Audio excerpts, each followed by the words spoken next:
కాబట్టి ఇప్పుడు జరుగుతున్నది ఏంటంటే ఇప్పుడు ప్రపంచవ్యాప్తంగా ఈ యుద్ధాన్ని ఆపడానికి అన్ని దేశాలు సహాయశక్తులు ప్రయత్నిస్తుంది. ఆఖరి మన శత్రు దేశం అయిన పాకిస్తాన్ యొక్క ఇన్స్టిట్యూషన్ కూడా మనం అందరం కూడా కోరుకుంటున్నాం. ఎందుకంటే ఒకవేళ ఇరాన్కు అమెరికాకు మధ్య ఇజ్రాయెల్ మధ్య ఒకవేళ సయోధ్య జరిగితే ఈ యుద్ధం ఆగిపోతే మళ్ళీ ధరలు తగ్గిపోతాయి. ఇప్పుడు $110, $120 మళ్ళా $70-80 పడిపోతుంది. కాబట్టి కొంత మళ్ళీ సామాన్య పరిస్థితి వచ్చే అవకాశం ఉంటుంది.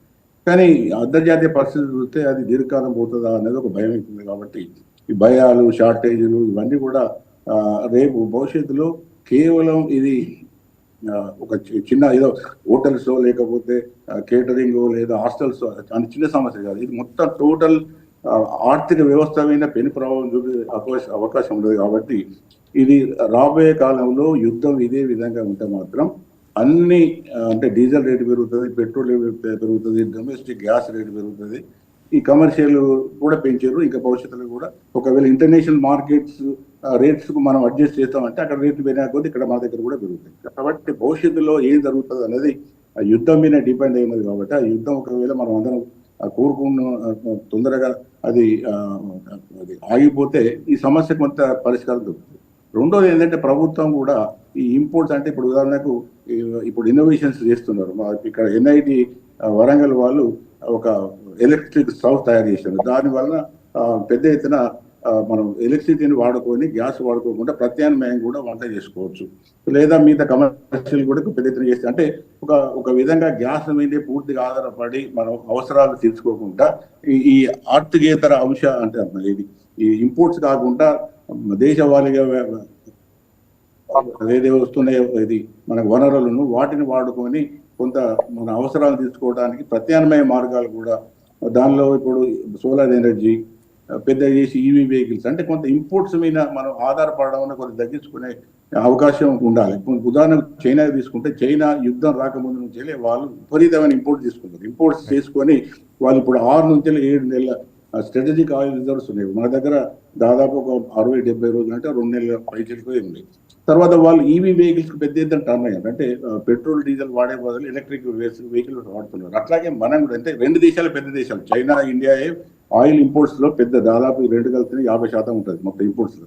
కాబట్టి మనం కూడా ప్రత్యామ్నాయ మార్గాలు అంటే కొంత దీర్ఘకాల ఒక వ్యూహము, స్వల్పకాల వ్యూహం. ఈ స్వల్పకాల వ్యూహంలో ఈ యుద్ధంలో జరుగుతున్న ఈ ఏదైతే తాత్కాలిక పరిస్థితుల నుంచి ఏ విధంగా గట్టెక్కాలి అంటే నా ఉద్దేశంలో ధరలు పెరగడం అనేది ఒక పెద్ద సవాలు, ఒక సీరియస్ ఛాలెంజ్, ఒక పెద్ద సమస్య ప్రజలమైతే సప్లైస్ చాలా అది ఒక క్రూషియల్ ఎలిమెంట్ అవుతుంది. సప్లైస్ రేపు మళ్ళీ యుద్ధం ఇంటెన్సిఫై అయితే మళ్ళీ సప్లైస్ ఆగిపోతే షార్టేజీలు ఏమైతాయో, షార్టేజ్ ఎక్కువైతే ఆర్థిక వ్యవస్థ ఇంకా బాగా దెబ్బతింటుంది, ప్రజలందరూ కూడా దెబ్బతింటుంది. కాబట్టి ఇవన్నీ కూడా సవాళ్ళు ఎక్కువ ఉన్నాయి.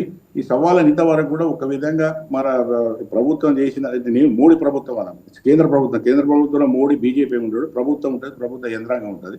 ప్రభుత్వం చేసిన కొన్ని పనుల వల్ల ఏంటంటే కేవలం గల్ఫ్ కంట్రీస్ మీదే కాకుండా రష్యా నుంచి మొదలు పెడితే అటు బ్రెజిల్, అటు అర్జెంటీనా, లేకపోతే ఇటు ఈవెన్ అమెరికా నుంచి కూడా అంటే డైవర్సిఫై అంటే మన ఇంపోర్ట్స్ ను చాలా దేశాలకు మనం అది చేంజ్ చేసుకున్నాం. కేవలం గల్ఫ్ కంట్రీస్ మీదే కాకుండా వివిధ దేశాల మీద డైవర్సిఫై చేసుకున్నాం. కాబట్టి కొంత సప్లైస్ మనకు కొద్దిగా తక్కువ ఎఫెక్ట్ ఉన్నది. వేరే దేశాల మీద చూసుకుంటే ఉదాహరణకు మన సబ్ కాంటినెంట్ ఉన్నది పాకిస్తాన్, బంగ్లాదేశ్, శ్రీలంక, లేకపోతే నేపాల్.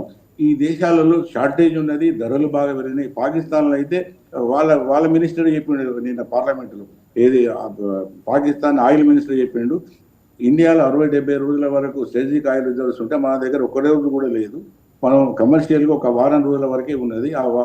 ఒకవేళ సప్లైస్ ఏమైనా డిస్టర్బ్ అయితే పెద్ద ఎత్తున దెబ్బతింటాం.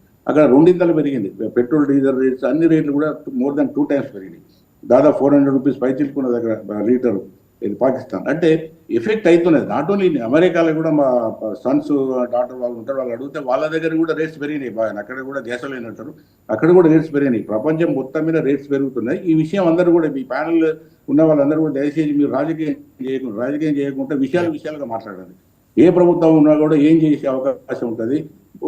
BJP అవకాశవాదమే, ఎలక్షన్స్ వరకు చేయలేదు, తర్వాత చేసింది, అది వేరు. ఆ విషయాలు అవకాశవాదం, రాజకీయాలు. కానీ విషయం యొక్క తీవ్రత, విషయం ఆర్థిక వ్యవస్థ ఏ విధంగా పెను సవాళ్ళు ఎదుర్కొనే ప్రమాదం ఉన్నది. ఒక్క ధరలే కాదు, ఉద్యోగ దెబ్బతింటది, సప్లైస్ దెబ్బతింటాయి, రకరకాల అంశాలు దెబ్బతింటాయి. కాబట్టి ఈవెన్ సెంట్రల్ గవర్నమెంట్ కూడా సాధ్యమైనంత వరకు వాళ్ళ లాభాలను కానీ మిగతావన్నీ కూడా తగ్గించుకొని ఈ ఈ ఎక్సైజ్ డ్యూటీ కానీ ఇంకా ఇంపోర్ట్ డ్యూటీస్ కానీ ఇంకా తగ్గించుకొని ఇంకా సాధ్యమైనంత వరకు ధరలను పెరగకుండా చూస్తే గవర్నమెంట్స్ కూడా మంచిది. ఎందుకంటే నాకు తెలుసు ఏ గవర్నమెంట్ కూడా ధరలు పెంచి దెబ్బతినే పరిస్థితి క్రియేట్ చేసుకోవాలి, అది రాష్ట్ర ప్రభుత్వాలు కానీ అది కేంద్ర ప్రభుత్వం కానీ.